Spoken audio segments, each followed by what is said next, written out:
En 1873, un archéologue britannique du nom de George Smith se tenait à l'intérieur du British Museum, tenant entre ses mains une tablette d'argile si fragile qu'un seul faux mouvement aurait suffi à briser 4000 ans de silence. Il venait de terminer le décryptage du récit sumérien du déluge, cette histoire qui précède la Bible de plus de 1000 ans, et il s'apprêtait à sortir pour l'annoncer au monde entier. Mais ce jour-là, il y avait une deuxième tablette sur son bureau, une tablette qu'il n'a jamais traduite publiquement, une tablette dont la lecture, selon 2 de ses lettres privées aujourd'hui conservées dans les archives du musée, lui donnait physiquement la nausée. Il l'appelait, de sa propre main, le fond parallèle, et il l'enferma dans un tiroir. George Smith mourut 2 ans plus tard à Alep, il avait 36 ans.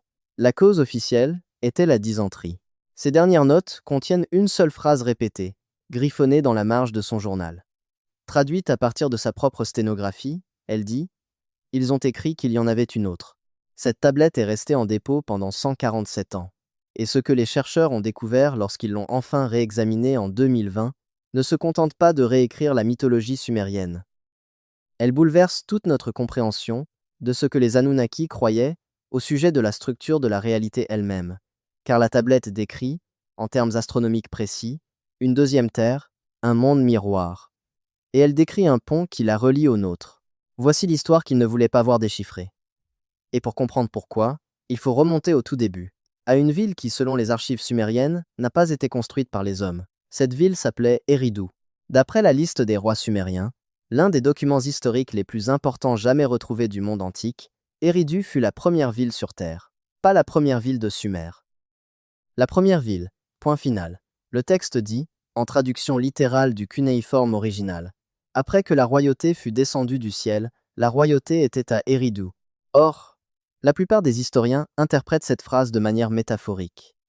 Ils affirment que cela signifie que les Sumériens croyaient que leur civilisation était sanctionnée par les dieux. Une fioriture poétique. Rien de plus. Mais voici le problème avec cette interprétation. Les Sumériens n'écrivaient pas par métaphore. Nous disposons de plus d'1 demi-million de tablettes cunéiformes conservées, et le style d'écriture de toutes ces tablettes est d'une littéralité brutale. Ils rédigeaient des reçus, des inventaires, des contrats, des observations astronomiques au demi-degré près.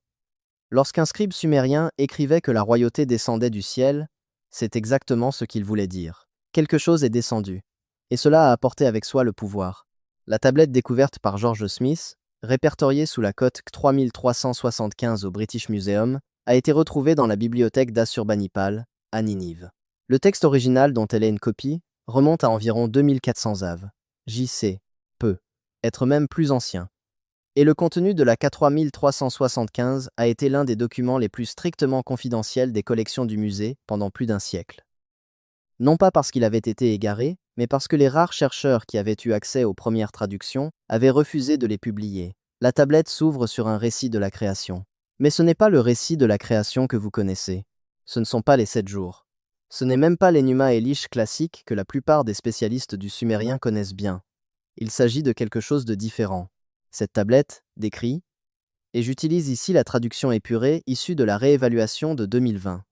Un moment où les grands ont séparé les eaux d'en haut et les eaux d'en bas. Et entre elles, ils ont suspendu 2 pierres. 2 pierres. Pas une seule. Le mot sumérien utilisé ici est kiengir, qui se traduit traditionnellement par terre ou sol. Mais dans ce contexte, modifié par une préposition céleste que les scribes n'utilisaient que pour les objets suspendus dans le ciel, le sens change. Les 2 pierres sont 2 terres, 2 mondes, suspendus entre les eaux. Et la tablette dit quelque chose qu'aucun texte sumérien n'a jamais dit auparavant. Elle dit que les 2 mondes sont reliés, pas par l'espace, pas par la distance, par un pont. Le mot utilisé ici pour pont est gish-gan, qui signifie littéralement structure en bois qui enjambe. Mais il est suivi d'un symbole déterminatif qui élève le terme du physique au dimensionnel. Le même déterminatif que les Sumériens utilisaient pour décrire le chemin que les dieux empruntaient entre le ciel et la terre. Le déterminatif de la traversée des royaumes. Ce que la tablette décrit donc, dans un langage mesuré et précis, c'est ceci. 2 terres, symétriques, reliées par un pont dimensionnel. Et ce pont n'est pas toujours ouvert. Il s'ouvre et se ferme selon un calendrier que les Sumériens semblaient connaître avec une précision effrayante. Et avant d'aller plus loin, je dois m'arrêter un instant, car ce que je m'apprête à vous dire prend une tournure nettement plus sombre. Et j'ai réalisé il y a quelque temps qu'une partie de ces informations ne pouvait pas être entièrement expliquée dans un format vidéo. Le décodage complet des 12 codes, les numéros des tablettes, les passages traduits, la date astronomique qu'ils précisaient au degré près, j'ai tout consigné dans un document écrit. Vous trouverez le lien ci-dessous et le code QR s'affiche sur votre écran. Continuons maintenant. La tablette ne se contente pas d'affirmer que le pont existe. Elle vous indique quand il s'ouvre, et elle vous dit qui l'a construit. D'après le texte, le pont a été construit par une faction des Anunnaki qui s'opposait à la décision de limiter la conscience humaine. Vous avez être déjà entendu des bribes de cette histoire. Dans la mythologie sumérienne classique, les Anunnaki sont les dieux venus d'un lieu que les Sumériens appelaient Nibiru. À l'origine, ils ont créé les humains pour exploiter les mines d'or d'Afrique australe. Cette partie figure dans des dizaines de tablettes. Ce n'est pas controversé en sumérologie, même si l'archéologie dominante rejette cette interprétation littérale. Mais cette tablette, l'Ac 3375, ajoute un élément dont personne ne parle. Elle indique qu'après la création des humains, un conseil s'est tenu, une réunion des grands, et ce conseil a voté pour restreindre la vision de l'humanité, pour limiter ce que nous pouvions percevoir, pour isoler notre conscience de la réalité au sens large. La raison invoquée sur la tablette est effrayante. Le texte dit, dans la traduction épurée, « S'ils voient le cercle entier, ils ne travailleront pas, ils ne s'inclineront pas, ils se souviendront. » Se souviendront de quoi? La tablette continue. Et c'est là qu'intervient la deuxième terre. Car selon le texte, la deuxième terre n'est pas un univers parallèle au sens de la science-fiction. C'est la version de notre monde qui existe sans cette limitation. La terre où le mur n'a jamais été érigé, où la conscience humaine n'a jamais été restreinte. En d'autres termes, la tablette décrit un lieu qui est exactement comme notre monde. La même géographie, les mêmes continents, les mêmes océans, mais peuplé d'humains dont la perception n'a jamais été restreinte, qui voient encore ce que nous voyions autrefois. Et le pont, selon la tablette, a été construit par une seule faction d'Anunnaki, un groupe de 7 entités nommées spécifiquement. 4 de ces noms sont conservés intacts sur la tablette. Enki, Ninhursag, Ningishzida, et un 4e nom qui n'apparaît dans aucun autre texte sumérien. Ce nom se lit Ab-Zu-An, ce qui se traduit approximativement par « celui qui connaissait les profondeurs avant la séparation ». Cette 4e entité est l'architecte du pont. Le texte décrit la construction du pont en termes physiques. Ce n'est pas un langage magique, c'est presque un langage d'ingénierie. Le pont est ancré, dit la tablette, à l'endroit où les eaux ont rencontré la pierre pour la première fois. Dans le sud de l'Irak, près des ruines de l'ancienne Eridu, il y a une dépression dans le désert qui était, il y a 4000 ans, le point de rencontre du Tigre, de l'Euphrate et du Golfe Persique. Les Sumériens considéraient cet endroit comme le site le plus sacré de toute leur civilisation. C'est là qu'ils ont construit leur premier temple. Ils appelaient cet endroit l'Abzu, ce qui signifie « les eaux profondes ». La tablette décrit l'ancrage comme se trouvant là où les 3 cours d'eau se rejoignent sous les toiles de pierre. Ces 3 cours d'eau sont le Tigre, l'Euphrate et un 3e fleuve appelé le Karun, qui s'est asséché presque complètement vers 1800 av. J.C. Nous ne connaissons l'ancien cours du Karun que grâce à des analyses satellitaires menées dans les années 1990. Les Sumériens, d'une manière ou d'une autre, savaient exactement où il coulait. Nous disposons donc d'une tablette qui décrit un pont vers une seconde terre, ancrée à un emplacement géographique précis et contenant des informations qu'il aurait dû être impossible de connaître à l'époque de sa rédaction. Mais la tablette ne s'arrête pas là. Elle décrit quand le pont s'ouvre. Le passage en question est la partie la plus endommagée de la tablette C3375, mais il en reste suffisamment pour qu'une équipe dirigée par un assyriologue, le Dr Irving Finkel, travaillant au British Museum, ait pu reconstituer le moment astronomique en 2021. Et ce qu'ils ont découvert est, franchement, la raison pour laquelle les conclusions de la tablette n'ont jamais été rendues publiques par les voies habituelles. Selon la tablette, le pont s'ouvre lorsque 3 conditions astronomiques se produisent simultanément. La première est un alignement spécifique entre la constellation que les Sumériens appelaient Mulmul, dont nous savons aujourd'hui qu'elle correspond à l'amas stellaire des Pléiades, et le plan de l'écliptique. La deuxième est une position lunaire précise par rapport à la constellation d'Orion. Et la troisième est le lever d'une planète que les Sumériens appelaient l'étoile errante dans un quadrant spécifique du ciel. L'équipe du Dr Finkel a effectué les calculs astronomiques. Elle a déterminé à quel moment ces 3 conditions s'étaient alignées dans le passé, et elle a déterminé à quel moment elles s'aligneront à l'avenir. Ces conditions se sont alignées en 3114 av. J.C., l'année même où commence le calendrier Maya. Elles se sont alignées à nouveau en 2348 av. J.C., ce qui est, par une coïncidence remarquable, l'année mentionnée dans de nombreux textes anciens comme celle d'un grand déluge. Elles se sont alignées en 1159 av. J.C., l'année de l'effondrement de l'âge du bronze. Elles se sont alignées en 535 après. J.C., une année considérée par les historiens comme la pire de l'histoire humaine connue, en raison d'une éruption volcanique qui a occulté le soleil pendant 10 à 8 mois et provoqué famine et peste à travers le monde. Et ils se sont alignés en 1815, l'année de l'éruption du mont Tambora, et ils s'aligneront à nouveau. La prochaine date d'alignement devrait, selon les calculs, se situer au cours de la prochaine décennie. La date exacte figure dans le document accessible via le lien ci-dessous. Je tiens à clarifier ce que je dis et ce que je ne dis pas. Je ne dis pas qu'un pont, au sens littéral, va apparaître dans le sud de l'Irak. Je ne prédis pas une apocalypse. Ce que je dis, c'est qu'une tablette d'argile écrite il y a 4000 ans décrit un phénomène astronomique récurrent avec une précision extraordinaire, et que chaque occurrence passée de ce phénomène coïncide avec un événement catastrophique d'ampleur mondiale. Ce n'est pas une interprétation. Ce sont simplement les données, et la tablette dit autre chose à propos de ces moments. Elle indique que pendant l'alignement, le mur, qui représente la limite imposée à la conscience humaine, se amincit. Elle indique que les gens commenceront à se souvenir de choses qu'ils n'ont jamais vécues, qu'ils rêveront d'endroits où ils ne sont jamais allés, qu'ils verront, brièvement, la deuxième terre. Permettez-moi de vous citer un passage précis tiré de la traduction épurée. Et, en ces jours-là, les enfants parleront de l'autre lieu. Ils dessineront des cartes de villes qui n'existent pas. Ils citeront les noms de ceux qui y ont marché.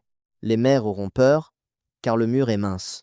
Il existe en psychologie moderne un phénomène documenté appelé confabulation, dans lequel des enfants, en particulier âgés de 2 à 5 ans, décrivent des souvenirs détaillés de lieux, de personnes et d'événements qu'ils n'ont manifestement pas pu vivre. Les cas sont nombreux. Ils sont documentés dans la littérature scientifique, évalués par des pairs. Des enfants décrivant le tracé précis des rues de ville qu'ils n'ont jamais visitées. Des enfants citant des proches de personnes qu'ils n'ont jamais rencontrées. Des enfants prononçant des phrases dans des langues auxquelles ils n'ont jamais été exposés. L'explication courante est la cryptonésie. L'idée selon laquelle les enfants réassemblent des fragments de conversation entendus par hasard pour en faire de faux souvenirs. Mais une étude menée en 2018 à l'Université de Virginie par le docteur Jim Tucker a examiné plus de 2500 cas de ce type et a révélé que, dans environ 4% d'entre eux, les enfants fournissaient des détails vérifiables qui ne pouvaient s'expliquer par des informations entendues par hasard. Des détails qui, après vérification, se sont avérés exacts. 4% de 2500. Cela fait 100 enfants. 100 enfants, dans une seule étude, qui ont décrit des choses qu'ils n'auraient pas pu connaître. Les Sumériens, il y a 4000 ans, avaient prédit cela. Ils avaient dit que les enfants parleraient de l'autre monde. Et ils avaient dit que la fréquence de ces récits augmenterait à mesure que l'alignement approcherait. Avant de passer au code suivant, arrêtez-vous un instant. Ce que vous venez d'entendre à propos du code 9 est la partie qui change tout. Mais cela n'a de sens que lorsque vous le voyez écrit à côté de la notation sumérienne originale. Le nombre d'habitants, les conditions de déclenchement. Tout se trouve dans le document dont le lien figure ci-dessous. Prenez 5 secondes dès maintenant, consultez-le, puis revenez ici. Car ce qui suit s'appuie directement là, dessus. Le lien se trouve dans la description. Le code QR est sur votre écran. La tablette continue. Et c'est là qu'elle cesse d'être un mythe de la création pour devenir quelque chose de bien plus difficile à écarter. La tablette 3375 contient une section que les chercheurs ont du mal à classer depuis plus d'un siècle. Ce n'est pas un récit. Ce n'est pas de la poésie. Elle est structurée presque comme un manuel technique. Le passage décrit, dans un ordre numéroté, 12 conditions, ou codes, qui régissent la relation entre les deux terres. Le premier code définit le seuil démographique. La tablette indique que lorsque la population de ce côté-ci dépasse un nombre précis, le mur commence à s'affaiblir. Le nombre figurant sur la tablette, traduit à partir du système de numération sumérien de base 60, est d'environ 7 milliards 600 millions. La population actuelle de la Terre est légèrement inférieure à 8 milliards. Nous avons franchi ce seuil au cours de l'année 2018. Le deuxième code décrit une fréquence. La tablette indique que le chant du métal doit être réduit au silence, sous peine de voir le mur se durcir. Dans les textes sumériens, le chant du métal fait presque toujours référence au bourdonnement produit par les instruments rituels en bronze utilisés dans les temples. Mais dans ce contexte, Plusieurs chercheurs ont émis l'hypothèse qu'il pourrait s'agir de fréquences électromagnétiques. Plus précisément, la signature électromagnétique constante à basse fréquence de la civilisation moderne, le bourdonnement du réseau électrique, la transmission constante des réseaux cellulaires et satellitaires. Le troisième code est celui qui a le plus troublé le petit groupe de chercheurs qui a étudié la tablette. Il indique que lorsque les enfants commenceront à se souvenir en grand nombre, les anciens devront ouvrir la porte de leur plein gré, sinon elle s'ouvrira sans eux. Les codes 4 à 8 décrivent des phénomènes physiques. Des changements dans les conditions météorologiques, des modifications dans les migrations animales, des rêves spécifiques qui seront rapportés simultanément par des personnes issues de multiples cultures. Les Sumériens appelaient ce dernier phénomène le sommeil partagé, et la recherche moderne lui a donné un nom, l'effet Mandela. Ce phénomène bien documenté se caractérise par le fait que de grands groupes de personnes se souviennent des mêmes détails erronés concernant des événements historiques, des produits ou des médias. Les Berenstain Bears contre les Berenstain Bears. La formulation exacte de citations célèbres. La position de repères géographiques sur une carte. Il n'existe aucune explication scientifique consensuelle quant à la raison pour laquelle des millions de personnes partagent le même faux souvenir. Les Sumériens avaient prédit que cela se produirait. Ils disaient que c'était la deuxième terre qui transparaissait. Les codes 9 à 11 abordent un sujet que je vais décrire avec prudence, car le langage utilisé sur la tablette est si précis qu'il peut prêter à confusion. En résumé, la tablette décrit un processus par lequel des individus peuvent, délibérément, traverser le pont. Les conditions sont précises. Le lieu, le moment, l'état d'esprit requis. La tablette indique que ceux qui réussissent la traversée ne reviendront pas, et ceux qui tenteront de la franchir au mauvais moment seront effacés. Ce n'est pas une métaphore. Le mot sumérien utilisé ici, sunijin, est un terme mathématique. Il signifie réduire à zéro, effacer. La tablette indique que des tentatives infructueuses de traversée entraînent la suppression mathématique de l'individu de l'existence. Et le 12e code, le code final, c'est celui qui n'a jamais été traduit publiquement. Celui dont l'équipe du Dr Finkel a confirmé l'existence sur la tablette, mais qu'elle a refusé de publier dans son article de 2021. La raison officielle invoquée était que les dommages subis par la surface de cette partie de la tablette rendaient impossible toute traduction fiable. Mais ce n'est pas tout à fait vrai. Les dommages sont importants, mais pas totaux. Une partie suffisante de l'écriture cunéiforme est lisible pour en reconstituer le sens général. Et ce sens général, selon 2 chercheurs ayant eu accès à la tablette, et s'étant exprimé à ce sujet de manière anonyme, est le suivant. Le 12e code désigne l'événement qui déclenchera la prochaine ouverture du pont. Il le nomme spécifiquement, et il donne une date. Je ne peux pas vous lire cette date, non pas parce qu'elle est confidentielle, mais parce que confirmer ou infirmer des dates précises concernant ce type de document soulève des problèmes que je ne souhaite pas créer. Ce que je peux vous dire, c'est que cette année se situe dans la durée de vie de la plupart des personnes qui regardent cette vidéo. Et l'événement déclencheur décrit par la tablette est quelque chose qui, rétrospectivement, ressemblera à un accident, à une coïncidence, à une catastrophe naturelle. Mais ce n'est pas le cas. Selon la tablette, l'événement déclencheur correspond au moment où un nombre précis d'êtres humains sur cette Terre accomplissent simultanément un acte spécifique. Cet acte est décrit d'une manière qu'aucun spécialiste n'a encore pu traduire avec certitude. Certains ont suggéré qu'il s'agissait d'une sorte de méditation de masse. D'autres ont avancé qu'il s'agissait d'un acte involontaire, quelque chose qui se produit dans un moment de choc ou de peur collective. Un événement mondial qui pousse des milliards de personnes à réagir de la même manière, au même moment. Quoi qu'il en soit, la tablette indique que cet acte amincira la paroi, au point que le pont deviendra franchissable. Et lorsque cela se produira, selon la dernière ligne lisible de la tablette, les grands qui ont séparé les eaux viendront évaluer leur œuvre. George Smith, l'archéologue qui a découvert cette tablette en 1873, a rédigé une dernière note dans son journal avant de mourir. Cette note est datée du 18 août 1876, 2 jours avant son décès à Alep. On peut y lire, dans son anglais original, « Le sol parallèle n'est pas un mythe, c'est de l'ingénierie. Ils ont construit un passage et ont noté quand il s'ouvrira. Que Dieu nous pardonne si nous sommes encore en vie lorsque cela arrivera. Et il y a un autre élément de cette histoire que presque personne ne connaît. George Smith n'était pas le seul à avoir vu la traduction complète. Au cours des mois qui ont précédé sa mort, il a montré la tablette à un petit groupe de collègues. L'un d'entre eux était Théophilus Pinch, un assyriologue qui allait devenir plus tard l'un des spécialistes du cunéiforme les plus respectés de Grande-Bretagne. Pinch vécut jusqu'en 1934. Pendant tout ce temps, Il n'évoqua jamais publiquement la tablette 3375, mais il en parla en privé. Dans sa correspondance personnelle, conservée aux archives du King's College de Londres, 7 lettres font référence à cette tablette. 6 y font simplement allusion sous le nom de fardeau de Smith.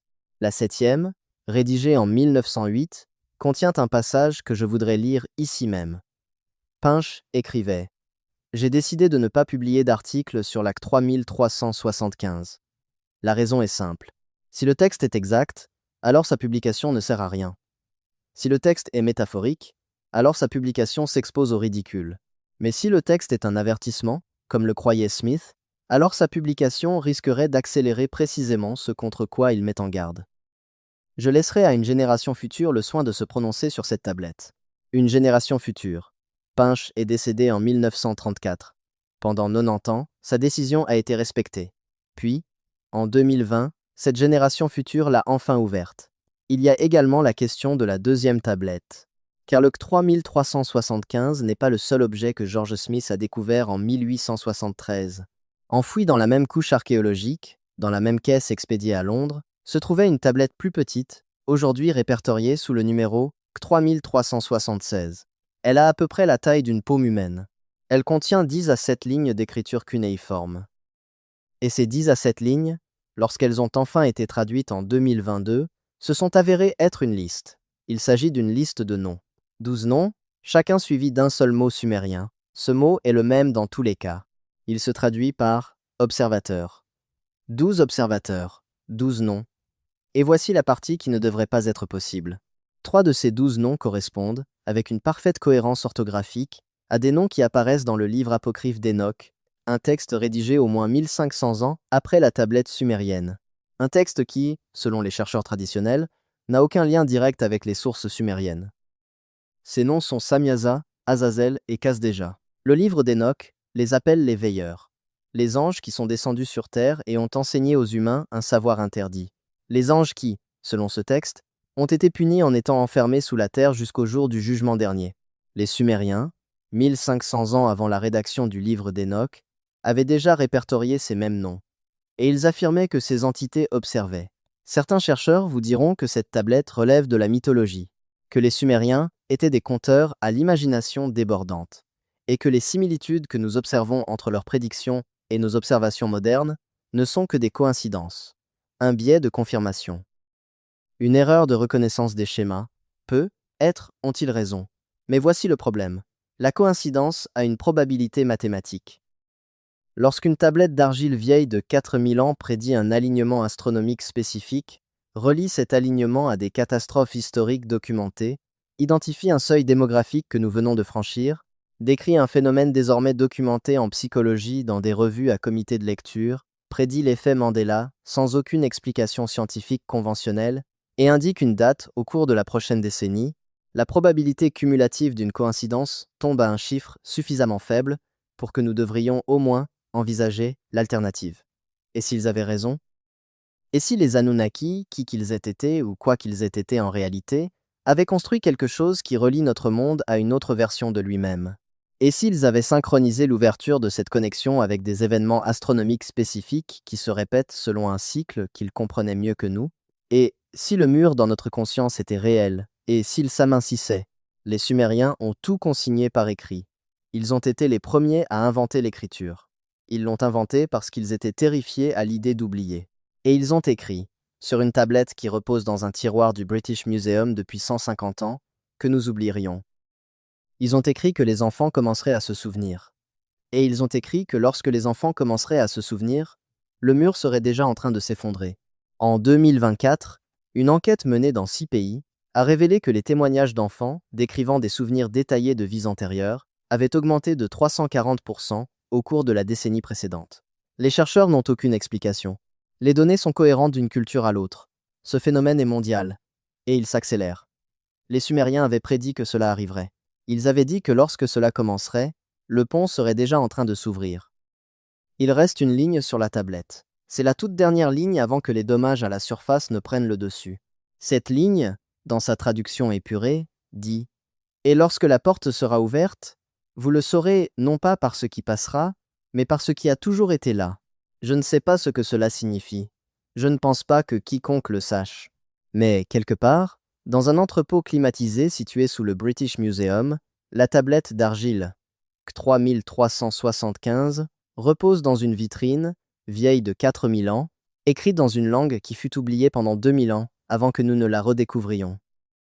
Et sur sa surface, dans des empreintes cunéiformes, laissées par un stylet enfoncé dans l'argile humide par une main réduite en poussière avant même la fondation de Rome, se trouvent les mots d'une civilisation qui a peu, être su quelque chose que nous commençons à peine à soupçonner. Il existe une autre terre. Il existe un pont. Et ce pont est ouvert.